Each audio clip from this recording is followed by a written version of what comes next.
안녕하세요. 허수경의 팬트리 허수경입니다. 제가 오늘 드디어 애타게 기다리던 주문 제작한 도마를 받았습니다. 짠! 네, 이겁니다. 도대체 뭐길래 뭐 얼마나 대단하다고 저도 안 열어봐서 완성 작품이 어떻게 나왔을지 아직 모릅니다. 우리가 나무 도마에서부터 TPU, 항균 플라스틱, 실리콘, 스텐 도마, 티타늄 도마 여러 종류의 도마들이 나오고 있지만 가격대도 정말 천차만별이고 최근엔 굉장히 비싼 도마들도 있잖아요. 근데 이걸 열기 전에 그래서 어떤 도마를 고르는 게 좋을까? 여러분께 혹시 도움이 될까 싶어서, 그리고 지금 여기는 서울 말하자면 사무실로 시작해서 시간이 흐르면서 여기도 살림집이 됐고요. 그런데 제주도에도 없고 여기서 최근에 완전 제가 사랑하는 새로운 도마가 생겼습니다. 자, 이 도마는 뭐냐면요, 돌덩이에요. 대리석 도마. 돌소리 나는 거 들리시죠? 네. 대리석 도마는 아직 그렇게 쓰시는 분들이 많지 않은 것 같더라고요.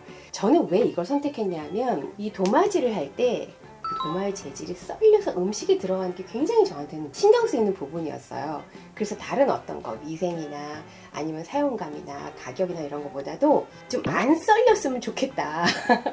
그 부분에 포인트를 두고 최근 들어서 막 찾다 보니까 결국 돌덩이. 그래서 사이즈별로 3개나 샀어요. 이게 지금 제가 가장 많이 사용하는 제일 작은 사이즈 갖고 있는 건데, 그래서 마늘 다질 때는 아예 이거 거의 전용으로 쓰고 아주 적은 양의 재료를 썰 때는 이걸 많이 쓰는데, 요거보다 조금 큰 거가 이거예요. 요게 사실은 일상적으로 쓰기에는 적당한 사이즈 같은데, 게다가 저는 이게 이제 대리석이잖아요. 일단 비주얼이 멋지잖아요. 그래서 이거 플레이팅 할 때 써도 좋겠다 싶어서 이렇게 긴 것도 있어. 이게 이제 폭이 넓어서 이렇게 큼지막하면 막 김치 포기로 꺼내가지고 썰기 좋은데, 사실 그런 용도로 쓰기에 적당치 않은 재질이에요. 일단 색깔이 좀 진한 거, 예를 들자면 비트라든가 고기 핏물이라든가 김치 국물이라든가 이런 게 좀 머물러 있잖아요. 그러면 약간 물이 들어요. 그래서 사용하면 바로바로 즉시 씻어야지 되고, 제가 세라믹 칼을 좋아하는데 탕탕탕 하면 끝이 이렇게 좀 부러질 수 있기 때문에 칼날을 좀 신경 써야 된다는 거. 그리고 굉장히 무거워요. 제가 찾은 이 브랜드에서는 이게 제일 큰 사이즈인데 아이고 손목이야. 네. 어쨌든 무겁다, 그 물드는 거 좀 신경 써야 된다 빼고는 다 괜찮아요. 그런데 대리석 도마에 사용할 수 없는 그런 이제 재료들을 썰어야 된다. 김치라든가 고기라든가 이런 거. 그럴 때 제가 사용하는 거는 티타늄 도마예요. 제가 이제 제주집에는 사실 스텐 도마가 있어요. 초창기여가지고 이 끝에도 되게 날카로웠어요. 그냥 딱딱 자른 그런 느낌. 그래서 이 모서리 때문에 제가 조금 위험한 순간들이 있었고, 이게 크기까지 크니까 스텐 도마는 상당히 무거웠어요. 그리고 스크래치가 진짜 장난이 아닌 거예요. 물얼룩도 닦아도 얼룩이, 손만 조금만 대도 얼룩이 생기고, 제가 뭘 잘 못 골랐는지 어쨌는지 아무튼 저는 제가 썼던 스텐 도마에 대해서는 별로 만족도가. 그래서 여기 이제 서울집에서는 스텐이 아니라 티타늄을 쓰자. 그래서 구입한 게 요거예요. 소리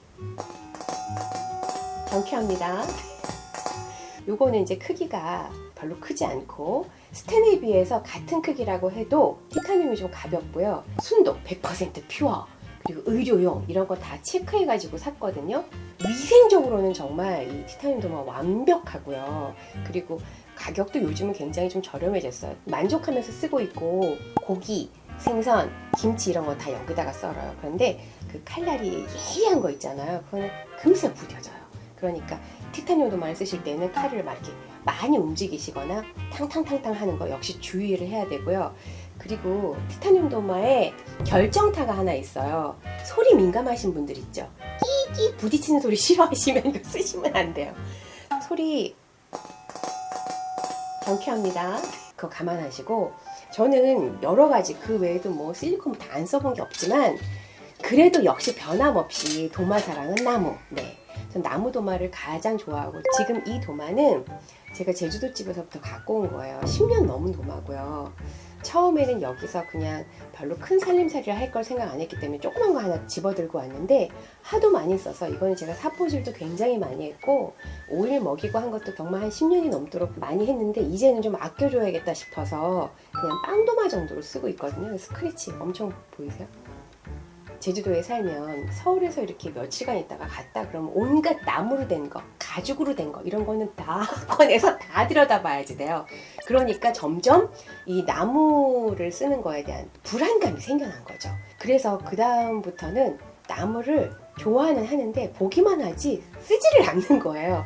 예를 들자면 이 도마는요, 제주도에 목공예 하시는 분한테 제가 너무 반해가지고 산 제품인데 이거 칼질 하나도 안 했거든요. 피자라든가 뭐 부침이라든가 이런 거 쫙 올려놓으려고 그런 용도로 샀는데 그냥 나무 도마를 좋아하니까 인덕션 뒤쪽에 이렇게 벽에 뭐 튀고 그런 거 방지할 겸 구경할 겸 이렇게 딱 세워놓는, 두께가 꽤 있어서 딱 세워놓으면 너무 멋있어요. 그래서 그런 용도로 제가 쓰고 있고, 또 하나 제가 모셔둔 도마가 있거든요. 제주도집, 서울집 통틀어서 가장 비싼 도마입니다. 이거는 상자고요. 이 안에 도마가 이렇게 나옵니다. 리모드라는 그런 제품인데 미얀마 티크로 만들어진 거예요. 미얀마 티크, 옛날 그 버마 티크로 굉장히 유명하고 귀한 그런 나무고, 그 중에서도 60년 넘은 그런 나무, 제일 좋은 걸로만 만들었다고 해요. 제가 정말로 이거는 안 쓸 거고요. 도마로 절대 쓸 수가 없고, 제가 계획한 게 있는데 예쁜 프레임을 만들어서 그 위에 얹어가지고 탁자로 바꾸려고요. 그리고 제가 이 겉에 상자 있죠? 이 상자가 좋아가지고 제가 어떻게 쓰냐면은, 이게 밖에 상자가 이거고 그 다음에 아래 상자가 이제 이렇게 돼 있는데 이렇게 싹 들어가는 거예요. 쟁반으로 써요. 우드 쟁반. 세상에 이런 도마도 있답니다. 우드 도마의 가장 중요한 부분은 단단한 나무를 만드는 게 좋은 도마고, 단단하다 하더라도 건조하는 과정을 어떻게 거쳤느냐, 이게 모두 합쳐져서 그 우드 도마의 퀄리티가 나오는 거기 때문에 제 생각에는 이 도마를 따라잡는 그 제품은 못 찾았어요. 그거는 내가 가구로 만들어줄게. 조금만 기다려라. 자, 이 도마가 가장 비싼 도마라면 이제 가장 예쁜 도마를 보여드리겠습니다. 근데 이 도마를 처음에 이제 제작해달라고 이 목공 하시는 분께 부탁을 할 때 처음에 어디에서 욕심이 생겼냐면, 이게 컵받침이거든요. 딱 보는 순간 무늬무늬가 연결되면 좋겠는데 생각이 든 거예요. 자, 그럼 과연 이 안에 얼마나 이쁜 게 들었는지 상자를 한번 열어볼게요. 열립니다. 열립니다. 아, 아직 안 나타났어요. 아직 안 나타났어요. 자, 열어볼게요. 짠! 이 사이즈는 이 무늬가 가장자리에 뚝 떨어지는 사이즈로 그 중에 제일 작은 사이즈로 해주세요 해가지고 이렇게 만들었어요. 높이 굉장히 높죠? 그리고 뒤쪽에 이렇게 잘 달렸네요. 이 도마가 말하자면 엔드그레인 도마. 유튜브에 뭐 이렇게 요리하고 이런 거 보면 다 밑에 엔드그레인 도마가 딱 있는 거예요. 나도 갖고 싶다. 제가 굉장히 나름 소비를 자제하다가 우리 일쁨이가 휙 가버리니까 그 허전함에 안 되겠어. 저는 사실 엔드그레인 도마는 칼질하면서 쓸 생각이 없었어요. 보기 좋은 예쁜 도마로서 엔드그레인을 하나 갖자. 내가 원하는 대로 만들어야겠다. 그래서 이제 이것을 갖게 됐습니다. 엔드그레인 도마라는 거는 기본적으로 나무의 결을 쓰는 방향이 다르기 때문에 전혀 다른 차원의 나무 도마거든요. 나무가 동그라니까 이렇게 썰면 넓은 면을 페이스 그레인이라고 그러고, 약간 이렇게 오므라지 좁은 면을 엣지 그레인이라고 그러고, 맨 위에 나이테 보이는 부분에 이제 엔드 그레인 이렇게 잘라서 쓰는 거죠. 우리 옛날에 그 엄마 손잡고 이제 생선 가게 가가지고 엄마가 이제 저 한 마리 주세요, 내장 빼주세요 그러면 그 생선을 쫙쫙쫙 그때 쓰던 그 도마, 그게 엔드그레인. 이 나이테가 있는 부분은 상대적으로 더 강하기 때문에, 그래서 그쪽에다가 칼질할 때는 칼자국이 덜 나면서 오랫동안 단단하게 쓸 수 있는 건데, 이게 모양이 딱 동그랗게 정해져 있잖아요. 나무 수종마다 컬러가, 색깔이 다르니까 그 나이테 문양을 토막토막 이렇게 잘라서 이걸 이어붙여서 하나의 판으로 만든 게 이제 엔드그레인 도마인 거죠.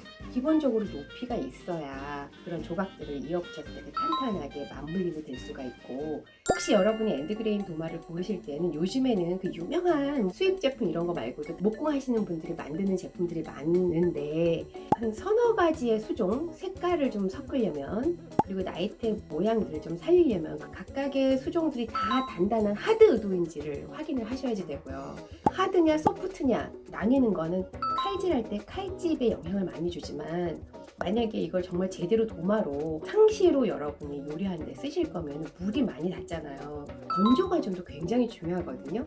어떻게 건조 과정을 거쳤냐는 변형되는 거에 영향을 미치기 때문에 그 두 가지를 다 보셔야지 되고, 저는 모셔두고 여기다가 플레이팅만 할 거기 때문에 일단 이쁘게 나올 수 있는 걸로. 그런데 제가 여쭤보니까 그걸 다 감안해서 이 세 가지의 수종을 모아서 만든 거기 때문에 실제로 사용해도 좋다고 얘기는 들었어요. 저는요, 비싼 도마, 예쁜 도마 이걸로 끝. 제가 여러분한테 이제 약속할게요. 더 안 살래. 어쨌든 네, 제품이 오니까 너무 좋네요. 자, 오늘 언박싱은 아주 멋진 문양을 가진 엔드그레인 도마로 마무리를 하겠습니다. 다음에 또 뵐게요.